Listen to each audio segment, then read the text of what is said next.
পয়লা December খুলনাতে যে ৮ দলের আন্দোলনরত সমাবেশ, বিভাগীয় সমাবেশে এই দাওয়াত দেওয়ার জন্য সাতক্ষীরায় বাংলাদেশ জামাত ইসলামের উলামা বিভাগের শিবপুর ইউনিয়ন সভাপতি মাওলানা তরিকুল ইসলামের নেতৃত্বে খুলনা বিভাগীয় সমাবেশ বাস্তবায়নের লক্ষ্যে লিফলেট বিতরণ অনুষ্ঠিত হয়েছে।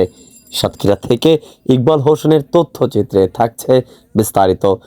আজ শনিবার সন্ধ্যায় সাতক্ষীরা জেলা উলামা বিভাগের শিবপুর ইউনিয়ন সভাপতি মাওলানা তরিকুল ইসলামের উদ্যোগে আবাদের হাট বাজারে ব্যবসায়ী ও সাধারণ মানুষের মাঝে লিফলেট বিতরণ করা হয়েছে।